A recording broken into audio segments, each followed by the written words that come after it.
Shalom.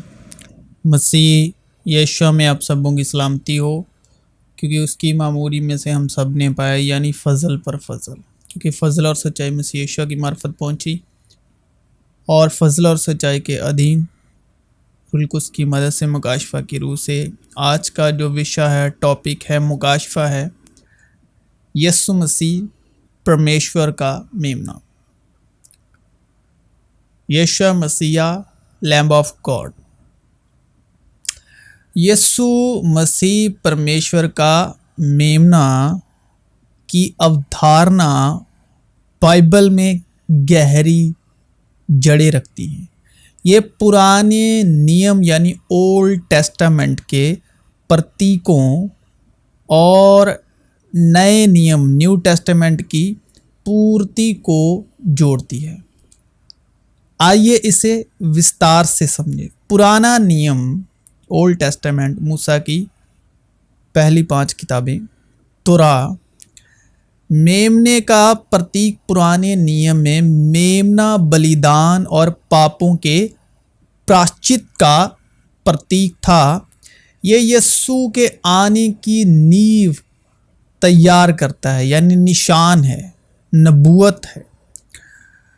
परमेश्वर का मेमना लैम्ब ऑफ गॉड निर्गमन 12:1-13 तक परमेश्वर ने इज़राइलियों को एक निर्दोष मेमने को बलि देने और उसके खून को अपने घरों की चौखटों पर लगाने का आदेश दिया। यह खून उन्हें मृत्यु के दंड से बचाता था। मौत का डंक गुनाह है, गुनाह का जोर शरीयत है। ये पसोवर मेमना एक बड़े उद्धार की ओर संकेत करता है। हर साल पैसोवर का पर्व यानी पासोवर का पर्व परमेश्वर के छुटकारे की याद दिलाता था और भविष्य में आने वाले मसीह की ओर इशारा करता है।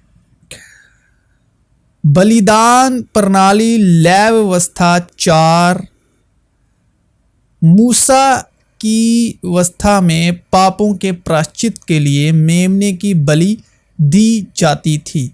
ये मेमना बिना दोष का होना चाहिए था। लैव व्यवस्था 22 उसका 19 और 20 वर्ष, जो पवित्रता और स्थान पत्र का प्रतीक था। मेमने की मृत्यु अस्थायी रूप में पापों को ढांकती थी, लेकिन ये एक स्थायी समाधान की आवश्यकताओं को दर्शाती थी। यशाया की भविष्यवाणी, यशाया 53 चैप्टर उसकी 7 वर्ष, पीड़ दास को वध के लिए ले जाया गया मेमने के रूप में वर्णित किया गया है, जो अपने कतरने वाले के समान, यानी जो भेड़ है कतरने वाले के सामने चुप रहती है, यानी जो मेमना है वो जो ऊन कतरने वाले के सामने चुप रहता है। ये भविष्यवाणी जो मसीह से सैकड़ों साल पहले लिखी गई एक ऐसे व्यक्ति की बात करती है जो अपने बलिदान से कई लोगों के पापों को उठा लेता है। ये यीशु की भूमिका का आधार बनाती है।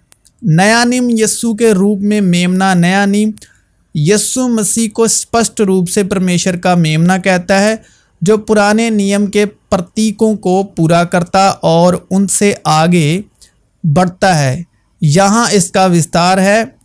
यूहन्ना बपतिस्मा देने वाले की घोषणा, यूहन्ना 1 बाब उसकी 29 और 36।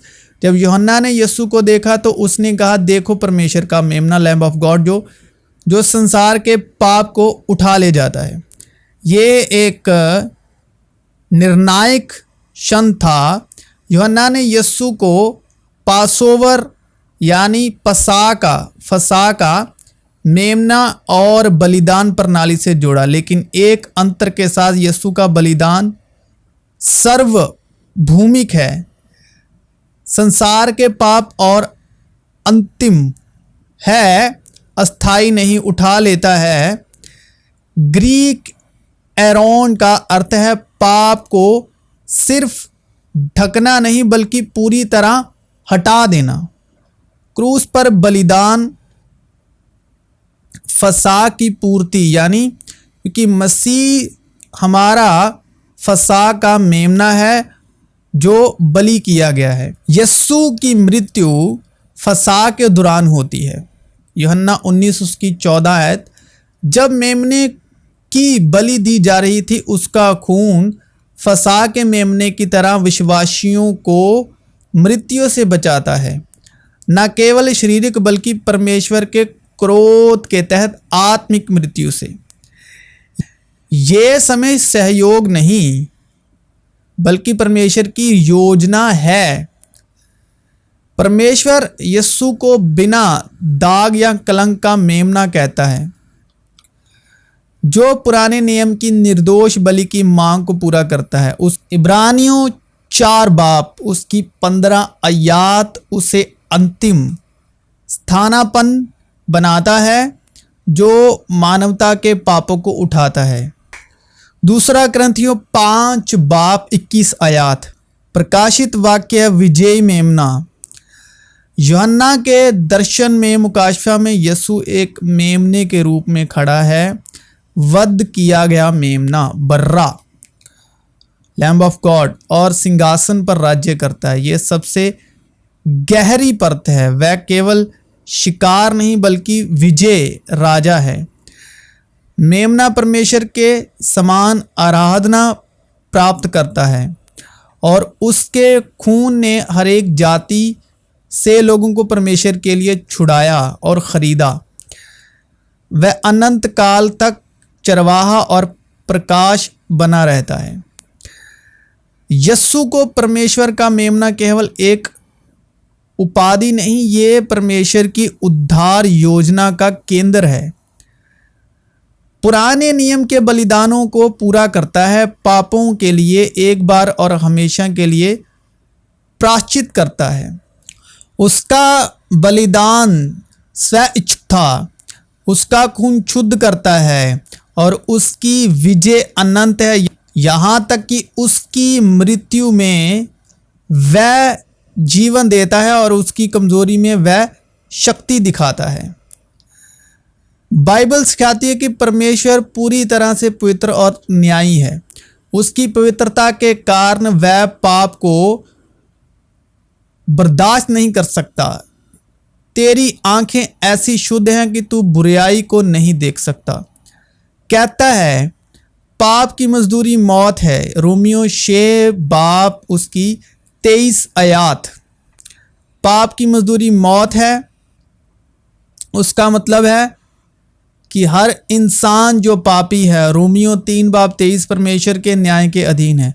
पुराने नियम में मेमने की बलि इस न्याय को अस्थायी रूप से स्पष्ट करती थी। खून बहाया जाता था ताकि पाप ढका जाए, लेकिन यह बार बार करना पड़ता था क्योंकि वह स्थायी समाधान नहीं था। बैलों और बकरियों का खून पापों को दूर नहीं कर सकता। परमेश्वर का प्रेम, लेकिन परमेश्वर केवल न्यायी नहीं, वह प्रेमी भी है। यूहन्ना 3 बाब 16 आयत में लिखा है, परमेश्वर ने जगत से ऐसा प्रेम रखा कि उसने अपना इकलौता पुत्र दे दिया। परमेश्वर नहीं चाहता था कि मानवता उसके न्याय के अधीन नष्ट हो जाए, इसलिए उसने स्वयं एक रास्ता प्रदान किया। अपने पुत्र यीशु मसीह को परमेश्वर का मेमना बनाकर ये प्रेम का सबसे बड़ा प्रदर्शन है। परमेश्वर ने अपने ऊपर वह दंड लिया जो हमारा था। क्रूस पर, सलीब पर संतुलन यीशु का क्रूस पर बलिदान परमेश्वर के न्याय और प्रेम का मिलन है। जब यीशु मरे तो उन्होंने हमारे पापों का पूरा दंड सहा। पहला पतरस 2 बाब आयात, उसने आप हमारे पापों को अपनी देह में चढ़ाया। परमेश्वर का क्रोध जो हमारे लिए था यस्सु पर डाला गया। यशाया 53 5 आयात, शांति के लिए उस पर ताड़ना पड़ी, साथ ही ये प्रेम का कार्य था क्योंकि यस्सु ने स्व इच्छा से ये किया। यूहन्ना 10 बाब 18 आयात में यस्सु ने कहा, मैं अपनी इच्छा से अपना प्राण देता हूँ।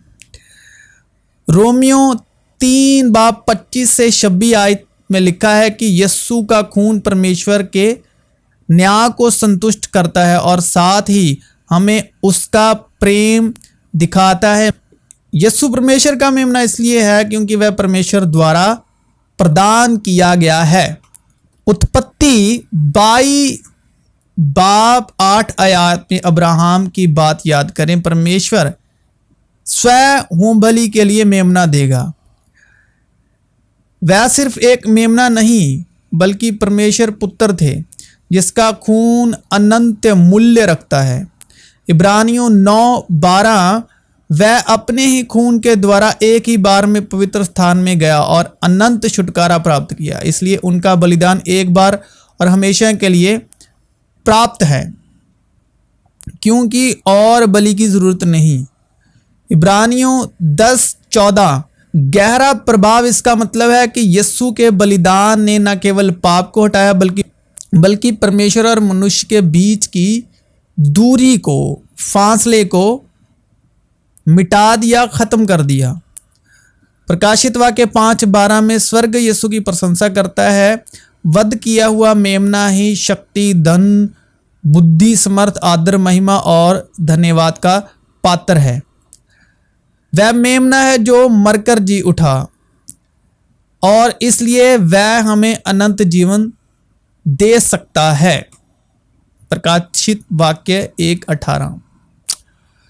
बस जब हम ईमान से रास्तबाज ठहरे तो खुदा के साथ अपने खुदावन यीशु मसीह के वसीले से सुलह रखें, जिसके वसीले से ईमान के सबब उस फजल तक हमारी रसाई भी हुई जिस पर कायम है, और खुदा के जलाल की उम्मीद पर फ़क्र करें और सिर्फ यही नहीं बल्कि मुसीबतों में भी फ़क्र करें, ये जानकर कि मुसीबत से सब्र पैदा होता है और सब्र से पुख्ताई और पुख्ताई से उम्मीद पैदा होती है और उम्मीद से शर्मिंदगी हासिल नहीं होती, क्योंकि रूहुल कुद्स जो हमको बख्शा गया है उसके वसीले से खुदा की मोहब्बत हमारे दिलों में डाली गई है। क्योंकि जब हम कमज़ोर ही थे तो ऐन वक्त पर मसीह बेदीनियों की खातिर मोया, किसी रास्तबाज की खातिर भी मुश्किल से कोई अपनी जान देगा, मगर शायद किसी नेक आदमी के लिए कोई अपनी जान तक देने की जुर्रत करे। लेकिन खुदा अपनी मोहब्बत की खूबी हम पर यूं जाहिर करता है कि जब हम गुनाहगार ही थे तो मसीह हमारी खातिर मोया। बस जब हम उसके खून के बायस अब रास्तबाज ठहरे तो उसके वसीले से गज़बे इलाही से ज़रूर ही बचेंगे, क्योंकि जब बावजूद दुश्मन होने के खुदा से उसके बेटे की मौत के वसीले से हमारा मेल हो गया, तो मेल होने के बाद तो हम उसकी ज़िंदगी के सबब से ज़रूर ही बचेंगे। और सिर्फ यही नहीं बल्कि अपने खुदावंद यीशु मसीह के सबब, जिसके वसीले से अब हमारा खुदा के साथ मेल हो गया, खुदा पर फ़क्र भी करते हैं। बस जिस तरह एक आदमी के सबब से गुनाह दुनिया में आया और गुनाह के सबब से मौत हुई, और यूं मौत सब आदमियों में फैल गई इसलिए कि सब ने गुनाह किया। क्योंकि शरीयत के मूसा के 10 हुक्म शरीयत के दिए जाने तक दुनिया में गुनाह तो था, मगर जहाँ शरीयत नहीं वहाँ गुनाह महसूब नहीं होता। तमाम आदम से लेकर मूसा तक मौत ने उन पर भी बादशाही की जिन्होंने उस आदमी की नाफरमानी की तरह जो आने वाले का मिसल था गुनाह ना किया था। लेकिन कसूर का जो हाल है वो फजल की नेमत का नहीं, क्योंकि जब एक शख्स के कसूर से बहुत से आदमी मर गए तो खुदा का फजल और उसकी जो बख्शिश एक ही आदमी यानी यीशु मसीह के फजल से पैदा हुई, बहुत से आदमी पर ज़रूरी हिफरत से नाजिल हुई। और जैसा एक शख्स के गुनाह करने का अंजाम हुआ, बख्शिश का वैसा हाल नहीं, क्योंकि एक ही के सबब से वो फैसला हुआ जिसका नतीजा सज़ा का हुक्म था, मगर बहुतेरे कसूरों से ऐसी नेमत पैदा हुई जिसका नतीजा ये हुआ कि लोग रास्तबाज ठहरे। क्योंकि जब एक शख्स के कसूर के सबब मौत ने उस एक ज़रिए से बादशाही की, तो जो लोग फजल और रास्तबाजी की बख्शिश इफरत से हासिल करते हैं वो एक शख्स यानी यीशु मसीह के वसीले से हमेशा की ज़िंदगी में ज़रूर ही बादशाही करेंगे। गर जैसा एक कसूर के सबब वो फैसला हुआ जिसका नतीजा सब आदमियों की सज़ा का हुक्म था, वैसा ही रास्तबाजी के एक काम के वसीले से सब आदमियों को वो नेमत मिली जिससे रास्तबाज ठहर के ज़िंदगी पाएं। क्योंकि जिस तरह एक ही शख्स की नाफरमानी से बहुत से लोग गुनाहगार ठहरे, उसी तरह एक की फरमान बरदारी से बहुत से लोग रास्तबाज ठहरेंगे। और बीच में शरीयत आ मौजूद हुई ताकि कसूर ज़्यादा हो जाए, मगर जहाँ गुनाह ज़्यादा हुआ वहाँ फजल उससे भी नहायत ज़्यादा हुआ, ताकि जिस तरह गुनाह ने मौत के सबब से बादशाही की, उसी तरह फजल भी हमारे खुदावंद यीशु मसीह के वसीले से हमेशा की ज़िंदगी के लिए रास्तबाजी के ज़रिए से बादशाही करे।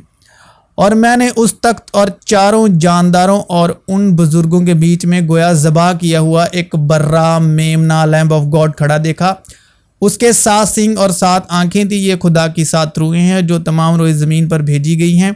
उसने आकर तख्त पर बैठे हुए के दाहिने हाथ से उस किताब को ले लिया। जब उसने किताब ले ली तो वो चारों जानदार 24 बुजुर्ग उस बर्रे के सामने गिर पड़े और हर एक के हाथ में बरबत और ऊद से भरे हुए सोने के प्याले थे। ये मुकद्दस की दुआएं हैं। और वो ये नया गीत गाने लगे कि तू ही इस किताब के लेने और उसकी मोहरे खोलने के लायक है, क्योंकि तूने ज़बाह होकर अपने खून से हर एक कबीले और अहले ज़ुबान और उम्मत और कौम में से खुदा के वास्ते लोगों को खरीद लिया और उनको हमारे खुदा के लिए एक बादशाह और काहिन बना दिया, और वो ज़मीन पर बादशाही करते हैं। क्योंकि जो बर्रा तख्त के बीच में है वो उनकी गल्लाबानी करेगा और उन्हें आबे हयात के चश्मों के पास ले जाएगा। यानी ज़िंदगी की आबे हयात होता है ज़िंदगी का पानी।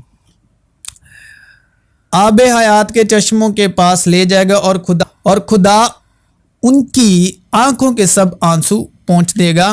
फिर मैंने आसमान पर से ये बड़ी आवाज़ आती सुनी कि अब हमारे खुदा की निजात और कुदरत और बादशाहत और उसके मसीह का इख्तियार जाहिर हुआ, क्योंकि हमारे भाइयों पर इल्ज़ाम लगाने वाला जो रात दिन हमारे खुदा के आगे उन पर इल्ज़ाम लगाया करता है गिरा दिया गया। और वो बर्रे के खून और अपनी गवाही के कलाम के बाइस उस पर गालिब आए और उन्होंने अपनी जान को अजीज़ ना समझा, यहाँ तक कि मौत भी गवारा की।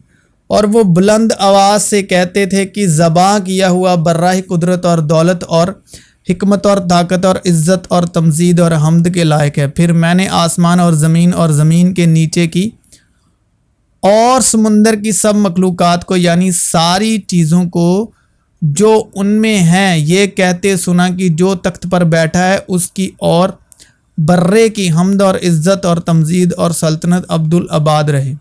और चारों जानदारों ने आमीन कही और बुज़ुर्गों ने गिरकर सजदा किया।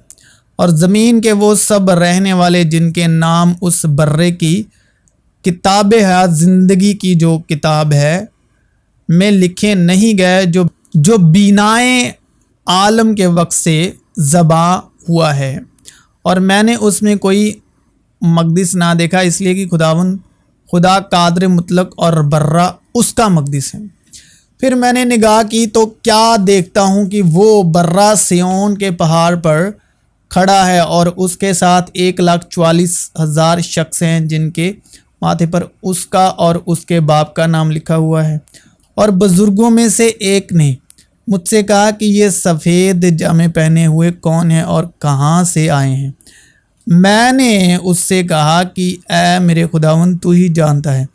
उसने मुझसे कहा कि ये वही हैं जो उस बड़ी मुसीबत में से निकल कर आए हैं। इन्होंने अपने जामे बर्रे के खून से धोकर सफ़ेद किए हैं। इसी सबब से ये खुदा के तख्त के सामने हैं और उसके मकदिस में रात दिन उसकी इबादत करते हैं। और जो तख्त पर बैठा है वो अपना खैमा उनके ऊपर तानेगा। इसके बाद ना कभी उनको भूख लगेगी ना प्यास, और ना कभी उनको धूप सताएगी ना गर्मी, क्योंकि जो बर्रा तख्त के बीच में है वो उनकी गल्लाबानी करेगा और उन्हें आबे हयात के चश्मों के पास ले जाएगा और खुदा उनकी आंखों के सब आंसू पोंछ देगा।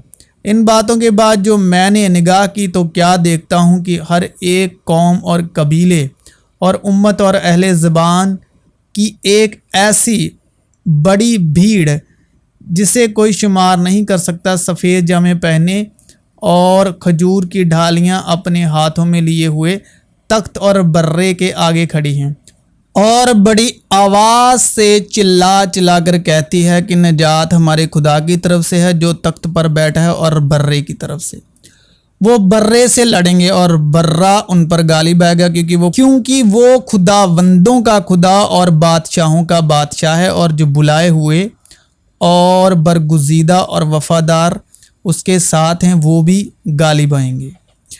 बस फिलिप्पुस ने उस तरफ दौड़कर उसे यशाया नबी का सहीफ़ा पढ़ते सुना और कहा कि जो तू पढ़ता है उसे समझता भी है। वो बोला, ये मुझसे क्यों कर हो सकता है जब तक कोई मुझे हिदायत ना करे। और उसने फिलिप्पुस से दरख्वास्त की कि मेरे पास आ बैठ। किताब मुकद्दस की जो इबरत वो पढ़ रहा था ये थी कि लोग उसे भेड़ की तरह ज़बा करने को ले गए और जिस तरह बर्रा अपने बाल कतरने वाले के सामने बेजुबान होता है उसी तरह वो अपना मुंह नहीं खोलता। उसकी पस्तहाली में उसका इंसाफ ना हुआ और कौन उसकी नस्ल का हाल बयान करेगा, क्योंकि ज़मीन पर से उसकी ज़िंदगी मिटाई जाती है।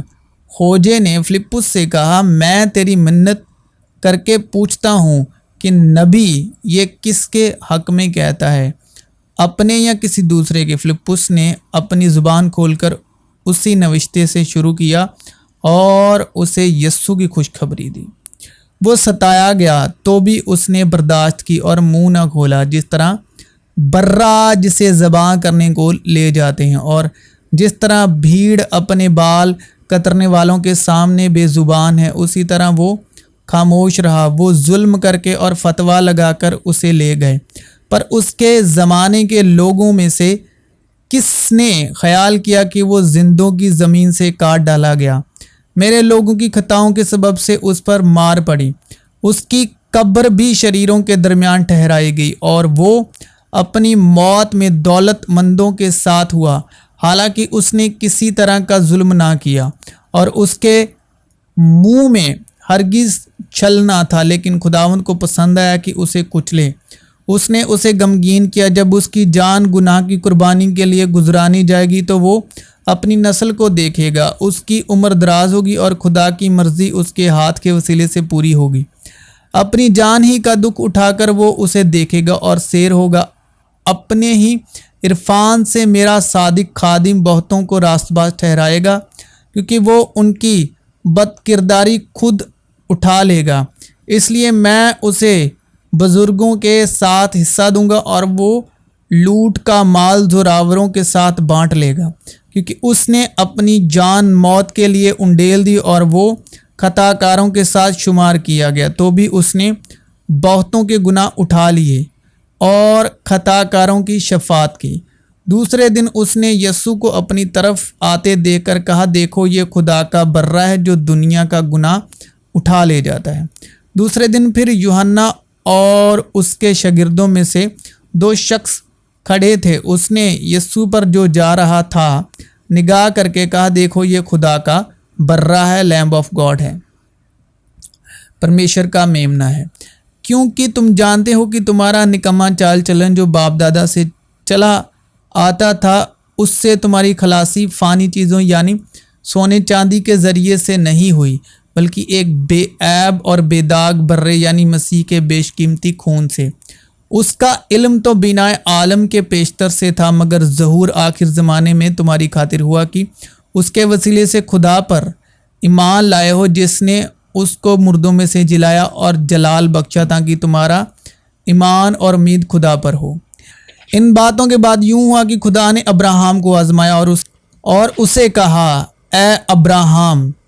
उसने कहा, मैं हाजिर हूँ। तब उसने कहा कि तू अपने बेटे इसहाक को जो तेरा इकलौता है और जिसे तू प्यार करता है साथ लेकर मोरिया के मुल्क में जा और वहाँ उसे पहाड़ों में से एक पहाड़ पर जो मैं तुझे बताऊंगा सोख्तनी कुर्बानी के तौर पर चढ़ा। तब अब्राहम ने सुबह सवेरे उठकर अपने गधे पर 4 जामा कसा और अपने हाथ दो जवानों और अपने बेटे इसहाक को लिया और सोख्तनी कुर्बानी के लिए लकड़ियां चीरी और उठकर उस जगह को जो खुदा ने उसे बताई थी रवाना हुआ। तीसरे दिन अब्राहम ने निगाह की और उस जगह को दूर से देखा। तब अब्राहम ने अपने जवानों से कहा, तुम यहीं गदे के पास ठहरो, मैं और ये लड़का दोनों ज़रा वहाँ तक जाते हैं और सिजदा करके फिर तुम्हारे पास लौट आएंगे। और अब्राहम ने सोख्तनी कुर्बानी की लकड़ियाँ लेकर अपने बेटे इसहाक पर रखीं और आग और छुरी अपने हाथ में ली और दोनों इकट्ठे रवाना हुए। तब इसहाक ने अपने बाप अब्राहम से कहा, ए बाप। उसने जवाब दिया कि ए मेरे बेटे, मैं हाजिर हूँ। उसने कहा, देख, आग और लकड़ियाँ तो हैं, पर सोख्तनी कुर्बानी के लिए बर्रा कहाँ है? अब्राहम ने कहा, ए मेरे बेटे, खुदा आप ही अपने वास्ते सोख्तनी कुर्बानी के लिए बर्रा मुहैया कर लेगा। सो वो दोनों आगे चलते गए और उस जगह पहुँचे जो खुदा ने बताई थी। वहाँ अब्राहम ने कुर्बानगाह बनाई और उस पर लकड़ियाँ चुनी और अपने बेटे इसहाक को बांधा और उसे कुर्बानगाह पर लकड़ियों के ऊपर रखा। और अब्राहम ने हाथ बढ़ाकर छुरी ली कि अपने बेटे को ज़बाह करे। तब खुदावंद के फरिश्ते ने उसे आसमान से पुकारा कि ए अब्राहम, ए अब्राहम। उसने कहा, मैं हाजिर हूँ। फिर उसने कहा कि तू अपना हाथ लड़के पर ना चला और ना उससे कुछ कर, क्योंकि मैं अब जान गया कि तू खुदा से डरता है, इसलिए कि तूने अपने बेटे को भी, जो तेरा इकलौता है, मुझसे दरहेज ना किया। और अब्राहम ने निगाह किया और अपने पीछे एक मेंढा देखा जिसके सींग झाड़ी में अटके थे। तब अब्राहम ने, जो कांटों के ताज का मुकाशफा है, तब अब्राहम ने जाकर उस मेंढे को पकड़ा और अपने बेटे के बदले सोख्तनी कुर्बानी के तौर पर चढ़ाया। और अब्राहम ने उस मकाम का नाम यहोवा यरी रखा। चुनांचे आज तक ये कहावत है, खुदावंद के पहाड़ पर मुहैया किया जाएगा। और खुदावंद के फरिश्ते ने आसमान से दोबारा अब्राहम को पुकारा और कहा कि खुदावंद फरमाता है, क्योंकि तूने ये काम किया कि अपने बेटे को भी, जो तेरा इकलौता है, दरेज ना रखा, इसलिए मैंने भी अपनी ज़ात की कसम खाई है कि मैं तुझे बरकत पर बरकत दूंगा और तेरी नस्ल को बढ़ाते बढ़ाते आसमान के तारों और समुंदर के किनारे की रेत की मानद कर दूंगा। और तेरी औलाद अपने दुश्मनों के फाटक की मालिक होगी और तेरी नस्ल के वसीले से ज़मीन की सब कौमें बरकत पाएंगी, क्योंकि तूने मेरी बात मानी। फिर खुदावन ने मुल्क मिस्र में मूसा और हारून से कहा कि ये महीना तुम्हारे लिए महीनों का शुरू और साल का पहला महीना हो। बस इजराइलियों की सारी जमात से ये कह दो कि इसी महीने के 10वें दिन हर शख्स अपने अब्बाई ख़ानदान के मुताबिक घर पीछे एक बर्रा ले, लैम्ब ऑफ गॉड ले, परमेश्वर का मेमना ले। और अगर किसी के घराने में बर्रे को खाने के लिए आदमी कम हो तो वो और उसका हमसाया जो उसके घर के बराबर रहता हो, दोनों मिलकर नफारी के शुमार के मुआफिक एक बर्रा ले रखें। तुम हर एक आदमी के खाने की मिकदार के मुताबिक बर्रे का हिसाब लगाना। तुम्हारा बर्रा बेऐब और यकसाला नर हो, और ऐसा बच्चा या तो भेड़ों में से चुनकर लेना या बकरियों में से, और तुम उसे इस महीने की 14वीं तक रख छोड़ना। और इजराइलियों के कबीलों की सारी जमात शाम को उसे ज़बाह करे और थोड़ा सा खून लेकर जिन घरों में वो उसे खाएं उनके दरवाज़ों के दोनों बाजुओं और ऊपर की चौखट पर लगा देना, जो कि सलीब का मुकाशफा है, यीशु मसीह की सलीब का मुकाशफा है। और वो उसके गोश्त को उसी रात आग में भूनकर कड़वे साग पत के साथ खा लें। उसे कच्चा या पानी में उबाल कर हरगिज़ ना खाना, बल्कि उसको सिर और पाएँ और अंदरूनी अज़ा समेत आग पर भूनकर खाना, और उसमें से कुछ भी सुबह तक बाकी ना छोड़ना। और अगर कुछ उसमें से सुबह तक बाकी रह जाए तो उसे आग में जला देना। और तुम उसे इस तरह खाना, अपनी कमर बांधे और अपनी जूतियां पाँव में पहने और अपनी लाठी हाथ में लिए हुए। तुम उसे जल्दी जल्दी खाना, क्योंकि ये फसा खुदावंद की है। यानी लैम्ब ऑफ गॉड मसीह यीशुआ, इसलिए कि मैं उस रात मुल्क मिस्र में से होकर गुजरूंगा और इंसान और हैवान के सब पहलोठों को जो मुल्क मिस्र में हैं मारूंगा और मिस्र के सारे देवताओं को भी सज़ा दूंगा। मैं खुदावंद हूँ और जिन घरों में तुम हो उन पर वो खून तुम्हारी तरफ से निशान ठहरेगा और मैं उस खून को देखकर तुमको छोड़ता जाऊंगा। और जब मैं मिस्रियों को मारूंगा तो वबा तुम्हारे पास फटकने की भी नहीं कि तुमको हलाक करे, और वो दिन तुम्हारे लिए एक यादगार होगा और तुम उसको खुदावंद की ईद का दिन समझकर मानना। तुम उसे हमेशा की रस्म करके उस दिन को नस्ल दर नस्ल ईद का दिन मानना। 7 दिन तक तुम बेखमीरी रोटी खाना और पहले ही दिन से खमीर अपने अपने घर से बाहर कर देना,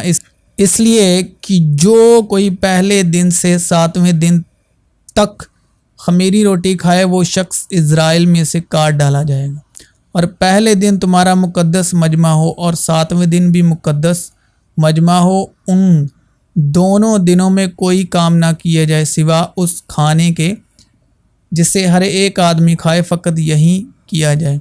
और तुम बेखमीरी रोटी की ये ईद मनाना, क्योंकि मैं उसी दिन तुम्हारे जत्थों को मुल्क मिस्र से निकालूंगा। इसलिए तुम उस दिन को हमेशा की रस्म करके नस्ल दर नस्ल मानना। पहले महीने की 14वीं तारीख की शाम से 21वीं तारीख की शाम तक तुम बेखमीरी रोटी खाना। 7 दिन तक तुम्हारे घरों में कुछ भी खमीर ना हो, क्योंकि जो कोई किसी खमीरी चीज़ को खाए वो खवा मुसाफिर हो खवा उसकी पैदाइश उसी मुल्क की हो, इज़राइल की जमात से काट डाला जाएगा। तुम कोई खमीरी चीज़ ना खाना बल्कि अपनी सब बस्तियों में बेखमीरी रोटी खाना। तब मूसा ने इज़राइल के सब बुज़ुर्गों को बुलवाकर उनको कहा कि अपने अपने ख़ानदान के मुताबिक एक एक बर्रा निकाल रखो और ये फसा का बर्रा ज़बा करना। और तुम जूफे का एक गुच्छा लेकर उस खून में जो बासन में होगा डुबोना और उसी बासन के खून में से कुछ ऊपर की चौखट और दरवाजे के दोनों बाजुओं पर लगा देना, जो कि सलीब का निशान है। और तुम में से कोई सुबह तक अपने घर के दरवाजे से बाहर ना जाए, क्योंकि खुदावंद मिस्रियों को मारता हुआ गुजरेगा। और जब खुदावंद ऊपर की चौखट और दरवाजे के दोनों बाजुओं पर खून देखेगा तो वो उस दरवाजे को छोड़ जाएगा और हलाक करने वाले को तुमको मारने के लिए घर के अंदर आने ना देगा। और तुम इस बात को अपने और अपनी औलाद के लिए हमेशा की रस्म करके मानना।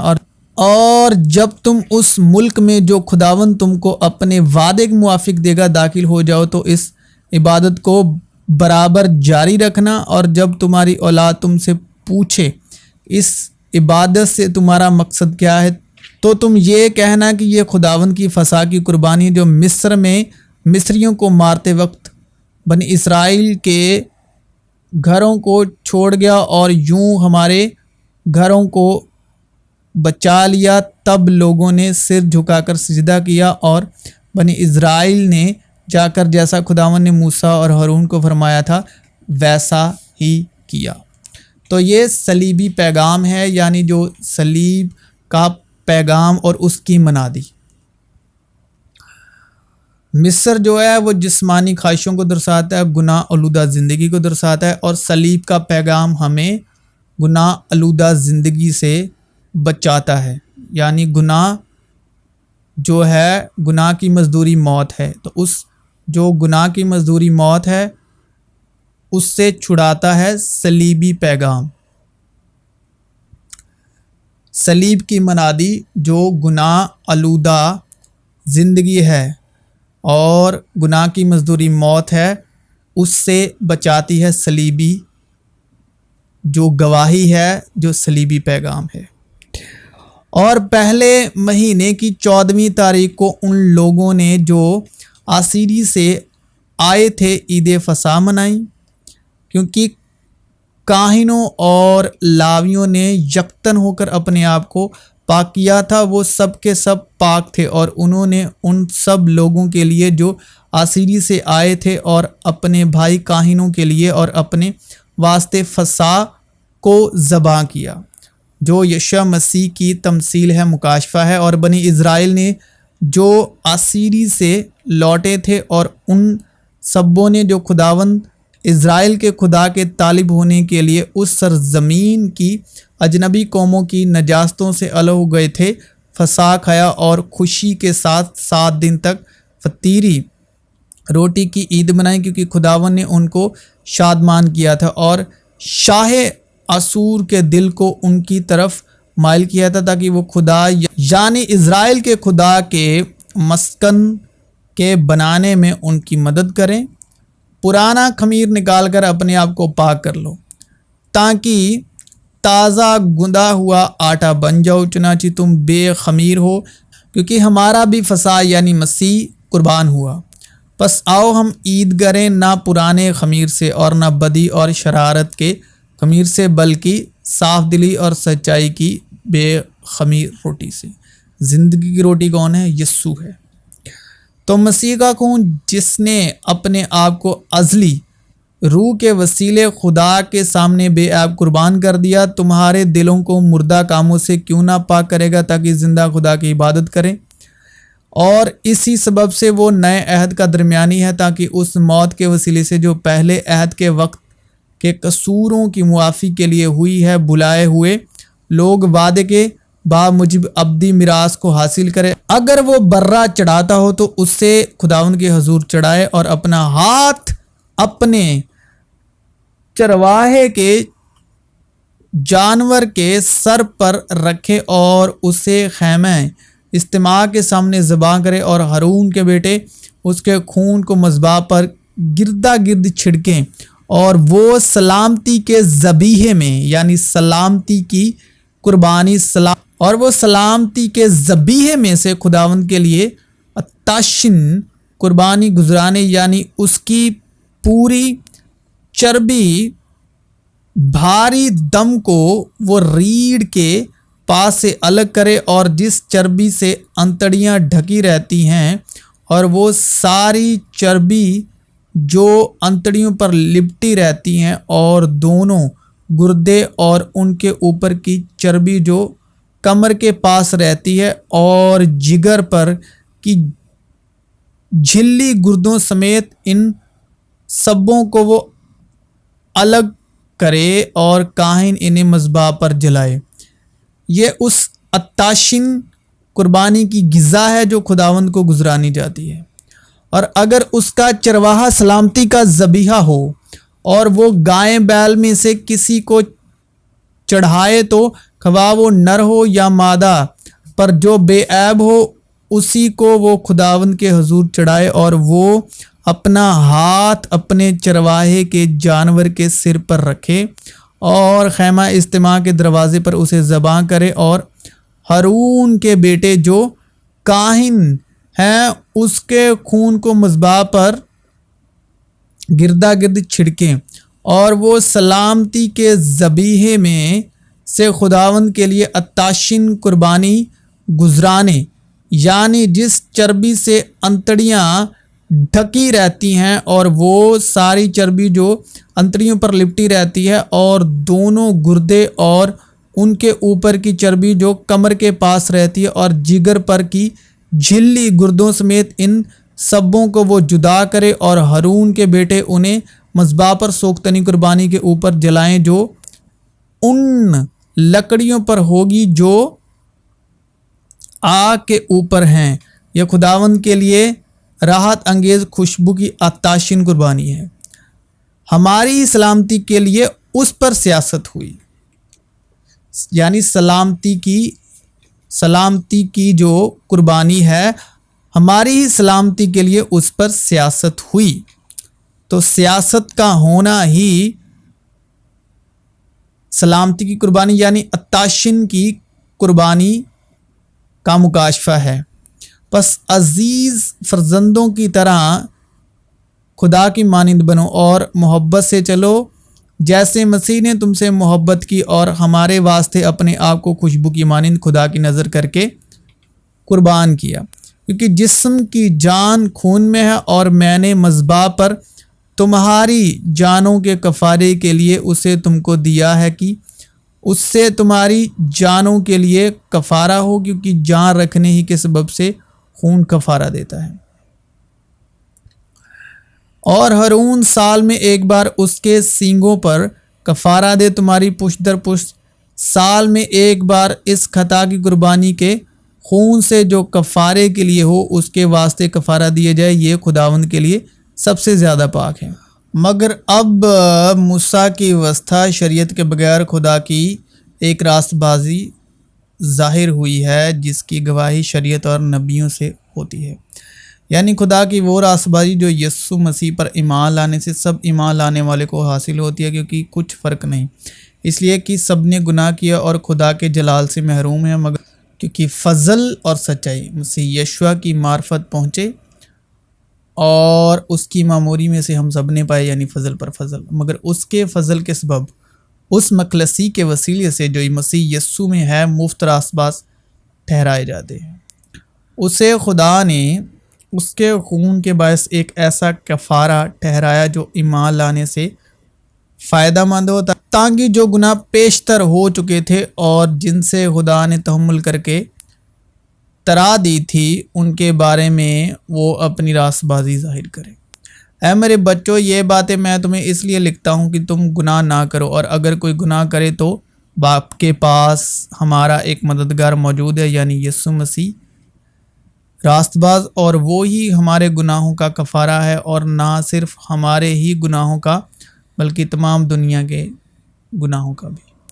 और खुदा ने आदम और उसकी बीवी के वास्ते चमड़े के कुर्ते बनाकर उनको पहनाए। चमड़ा किसका बनता है?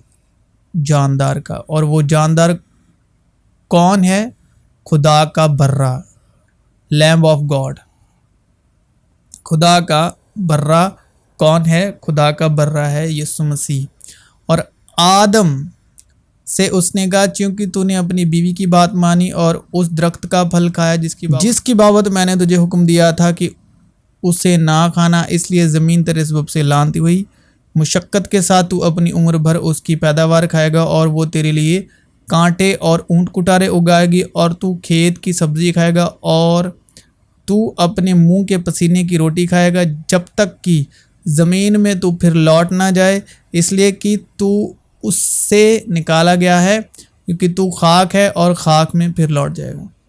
और आदम अपनी बीवी हवा के पास गया, और वो हामिला हुई, और उसके काइन पैदा हुआ। तब उसने कहा, मुझे खुदावंद से एक मर्द मिला। फिर काइन का भाई हाबिल पैदा हुआ, और हाबिल भेड़ बकरियों का चरवाहा और काइन किसान था। चंद रोज़ के बाद यूं हुआ कि काइन अपने खेत के फल का हदिया खुदावंद के वास्ते लाया, और हाबिल भी अपनी भेड़ बकरियों के कुछ पहलौठे बच्चों का और कुछ इनकी चर्बी का हदिया लाया। और खुदावंद ने हाबिल को और उसके हदिये को मंजूर किया, और काइन को और उसके हदिया को मंजूर ना किया, क्योंकि काइन किसान था, मगर कबूल इसलिए नहीं हुआ। काइन अपने खेत के फल का हदिया खुदावंद के वास्ते लाया। तो जो फल है वो खेत यानी ज़मीन। ज़मीन क्या थी? आदम के सबब से लानती थी। ज़मीन क्या थी? आदम के सबब से लानती थी। तो जो फल है वो किससे पैदा होते हैं? ज़मीन में से। तो ज़मीन आदम के सबब से लानती थी। और आदम से उसने कहा, क्योंकि तूने अपनी बीवी की बात मानी और उस दरख्त का फल खाया जिसकी बाबत मैंने तुझे हुक्म दिया था कि उसे ना खाना, इसलिए ज़मीन तेरे सबब से लानती हुई। तो जो काइन था वो किसका हदिया लाया? ज़मीन के फल का। तो ज़मीन क्या थी? आदम के सबब से लानती थी, इसलिए उसका हदिया कबूल नहीं हुआ। तो ज़मीन तेरे सबब से लानती हुई। मुशक्क़त के साथ तू अपनी उम्र भर उसकी पैदावार खाएगा, और वो तेरे लिए कांटे और ऊंट कुटारे उगाएगी, और तू खेत की सब्ज़ी खाएगा। तू अपने मुंह के पसीने की रोटी खाएगा, जब तक कि ज़मीन में तू फिर लौट ना जाए, इसलिए कि तू उससे निकाला गया है, क्योंकि तू खाक है और खाक में फिर लौट जाएगा। इसलिए कि काइन नहायत गज़बनाक हुआ और उसका मुंह बिगड़ा। और खुदावन ने काइन से कहा, तू क्यों गजबनाक हुआ और तेरा मुंह क्यों बिगड़ा हुआ है? अगर तू भला करे तो क्या तू मकबूल ना होगा? तो वो भलाई करने में बिल्कुल भी भलाई करने वाला नहीं था। और अगर तू भला ना करे तो गुनाह दरवाजे पर दबका बैठा है और तेरा मुश्ताक है, पर तू उस पर गालिब आ। तुम मेरी बातें क्यों नहीं समझते? इसलिए कि मेरा कलाम सुन नहीं सकते। तुम अपने बाप अबलीस से हो और अपने बाप की ख्वाहिशों को पूरा करना चाहते हो। वो शुरू ही से खूनी है और सच्चाई पर कायम नहीं रहा, क्योंकि उसमें सच्चाई है नहीं। जब वो झूठ बोलता है तो अपनी ही सी कहता है, क्योंकि वो झूठा है, बल्कि झूठ का बाप है। और काइन की मानी ना बने, जो उस शरीर से था और जिसने अपने भाई को कत्ल किया। और उसने किस वास्ते उसे कत्ल किया? इस वास्ते कि उसके काम बुरे थे और उसके भाई के काम रास्ती थे, यानी वो रास्ती जो ईमान से है। दुनिया तुमसे अदावत नहीं कर सकती, लेकिन मुझसे करती है, क्योंकि मैं उस पर गवाही देता हूं कि उसके काम बुरे हैं। और सज़ा के हुक्म का सबब यह है कि नूर दुनिया में आया और आदमियों ने तारीकी को नूर से ज़्यादा पसंद किया, इसलिए कि उनके काम बुरे थे। क्योंकि जो कोई बदी करता है वो नूर से दुश्मनी रखता है और नूर के पास नहीं आता, ऐसा ना हो कि उसके कामों पर मलामत की जाए। और काइन ने अपने भाई हाबिल को कुछ कहा, और जब वो दोनों खेत में थे तो यूं हुआ कि कैन ने अपने भाई हाबिल पर हमला किया और उसे कत्ल कर डाला। तब खुदावन ने काइन से कहा कि तेरा भाई हाबिल कहाँ है? उसने कहा, मुझे मालूम नहीं, क्या मैं अपने भाई का मुहाफिज हूँ? फिर उसने कहा कि तूने ये क्या किया? तेरे भाई का खून ज़मीन से मुझे पुकारता है और अब तू ज़मीन की तरफ से लानती हुआ। पहले आदम के सबब से ज़मीन लानती हुई, अब ज़मीन की तरफ से कौन लानती हुआ? काइन, जिसने अपना मुंह पसारा कि तेरे हाथ से तेरे भाई का खून ले।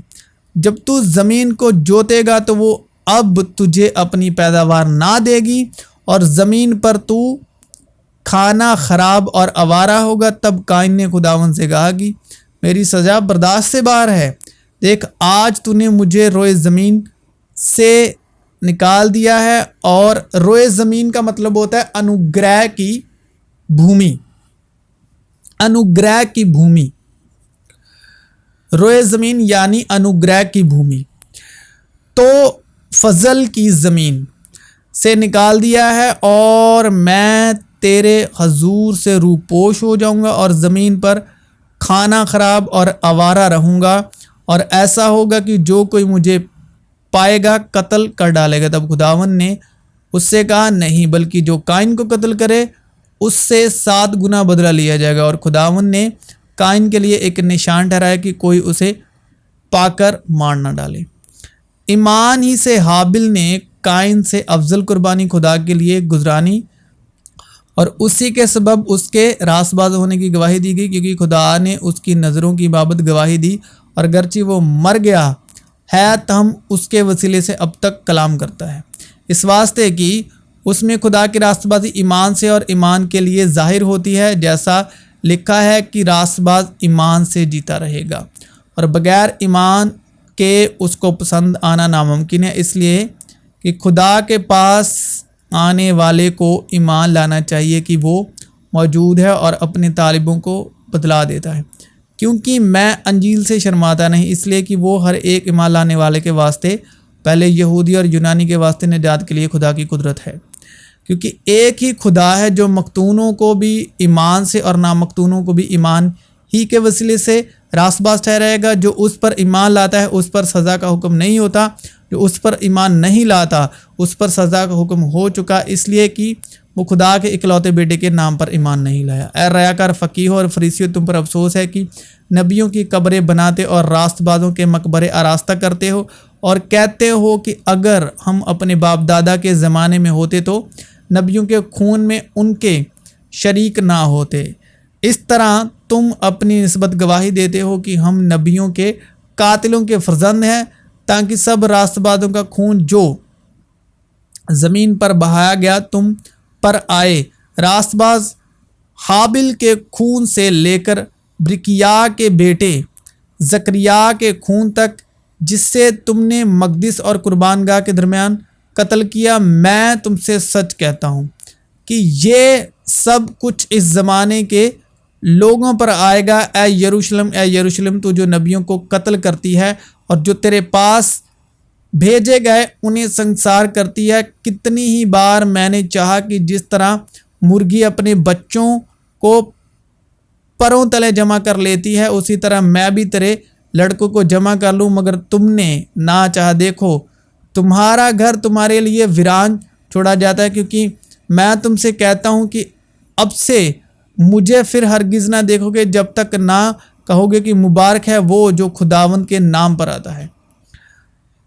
बस अब जो मसीह यस्सु में हैं उन पर सज़ा का हुक्म नहीं, क्योंकि ज़िंदगी की रूह की शरीयत ने मसीह यस्सु में मुझे गुनाह और मौत की शरीयत से आज़ाद कर दिया। इसलिए कि जो काम शरीयत जिस्म के सबब कमज़ोर होकर ना कर सकी, वो खुदा ने किया, यानी उसने अपने बेटे को गुनाह उलूदा जिस्म की सूरत में और गुनाह की कुर्बानी के लिए भेजकर जिस्म में गुनाह की सज़ा का हुक्म दिया, ताकि शरीयत का तकाजा हम में पूरा हो। जो जिस्म के मुताबिक नहीं बल्कि रूह के मुताबिक चलते हैं, और जितने खुदा की रूह की हिदायत से चलते हैं वही खुदा के बेटे हैं। मसीह जो हमारे लिए लानती बना, उसने हमें मोल लेकर शरीयत की लानत से छुड़ाया, क्योंकि लिखा है जो कोई लकड़ी पर लटकाया गया वो लानती है, ताकि मसीह यस्सु में इब्राहिम की बरकत गैर कौमों तक भी पहुँचे और हम ईमान के वसीले से उस रूह को हासिल करें जिसका वादा हुआ है। मसीह यीशु में आप सबों की सलामती हो।